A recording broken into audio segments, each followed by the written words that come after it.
नेता प्रतिपक्ष राहुल गांधी का आज का बयान गंभीर सवाल खड़े कर गया। राहुल गांधी ने कहा कि वो बीजेपी, आरएसएस और इंडियन स्टेट से लड़ रहे हैं। चुनाव आयोग जैसी संस्थाओं पर बीजेपी के कब्जे वाले बयान पर बहस हो ही रही थी कि राहुल के इस बयान के बाद फिर एक नई बहस शुरू हो गई। संविधान का शपथ लेने वाला सांसद ये कहे कि उनकी लड़ाई इंडियन स्टेट से है, यानी भारत राज्य से है, तो फिर क्या होगा? सवाल यह भी कि क्या किसी खास विचारधारा का विरोध करते करते राहुल गांधी ने देश के खिलाफ लड़ाई की बात करनी शुरू कर दी? क्या यह सिर्फ संयोग मात्र है या दिल्ली चुनाव से पहले का एक प्रयोग है? We are now fighting the BJP, the RSS and the Indian state itself. I, Rahul Gandhi, having been elected a member of the House of the People, do solemnly affirm that I will bear true faith and allegiance to the Constitution of India as by law established, that I will uphold the sovereignty and integrity of India, and that I will faithfully discharge the duty upon which I am about to enter. राजनीति के तीन सूत्र, नेता, narration और narrative. अब इन सूत्रों के सूत्रधार देखिए। नेता प्रतिपक्ष राहुल गांधी ने बयान दिया, नरेशन था बीजेपी को घेरने का, नरेशन था एजेंसीज को बीजेपी के हथियाने का, लेकिन नैरेटिव तय किया बीजेपी ने। और नैरेटिव ये कि राहुल बीजेपी विरोध के नाम पर देश का विरोध कर रहे हैं। बीजेपी के नैरेटिव से पहले सुनिए कि नेता प्रतिपक्ष राहुल गांधी का नरेशन क्या था। Do not think that we are fighting a fair fight. There is no fairness in this.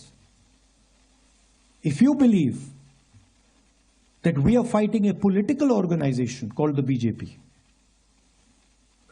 that we are fighting a political organization called the RSS, you have not understood what is going on. The BJP and the RSS have captured every single institution of our country. We are now fighting the BJP, the RSS and the Indian state itself. मोहब्बत की दुकान के proprietor Rahul Gandhi, संविधान की दुहाई देने वाले राहुल गांधी ने बीजेपी पर हमले की जो लाइन पकड़ी, बीजेपी उसी लाइन को डिरेल कर चुकी है। अर्बन नक्सल से लेकर अफजल गुरु तक राहुल गांधी के इस बयान के डीएनए में सब कुछ जोड़ दिया गया। राहुल गांधी जो देश विरोधी शक्तियां हैं, उनके साथ मंच साझा करते हैं, उनके साथ गुप्त भेंट करते हैं, उनसे फंडिंग लेते हैं और उसके बाद ऐसे बयान देते हैं जो भारत की संप्रभुता के लिए खतरा बनती है। ये कोई संयोग नहीं है, ये सोचा समझा प्रयोग और सोरोस द्वारा स्पॉन्सर्ड उद्योग बन चुका है, क्योंकि बार बार राहुल गांधी भारत तोड़ो के एजेंडे पर चलते हैं। ये वही राहुल गांधी है जो खून की दलाली कहते हैं सेना के शौर्य पर। 90 चुनावों में हार का रिकॉर्ड बना चुके राहुल गांधी जब भी चुनावी गियर बदलते हैं तो स्पीडोमीटर रिवर्स में चल पड़ता है। कांग्रेस ऑफिस के नए पते का नया दिन कांग्रेस के लिए हंगामे से शुरू हुआ तो रेस्क्यू के लिए कांग्रेस को उतरना पड़ा। आजादी मिलने के बाद भी अभी उसको वो स्वीकार नहीं कर रहे, तो इसका मतलब ये है क्योंकि उनको कोई दर्द नहीं, कभी लड़े नहीं, कभी जेल में नहीं गए। Actually, Mohan Bhagwat's statement is quite anti-national. Delhi चुनाव सिर पर है, हिचकिचाते हुए थोड़ी देर से राहुल गांधी चुनावी मैदान में उतरे। देखो दिल्ली, देखो चमकती हुई दिल्ली है। राहुल जी क्या पेरिस जैसी दिल्ली है। नाले से लेकर सीलमपुर तक का सफर तय किया, लेकिन खुद के मन से बयानबाजी का वो टर्न लिया जिसने बीजेपी को एक ओपन फ्रंट दे दिया। छोड़िए राहुल गांधी, क्या क्या उसको बोलो जाके अपनी मेंटल स्टेबिलिटी जरा जाके चेक करे।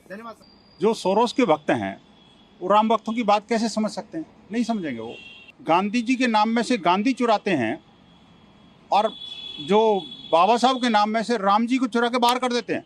उसमें से राम जी आज तक देश को पता ही नहीं है कि राम जी कौन थे। ये है कांग्रेस का असली चरित्र।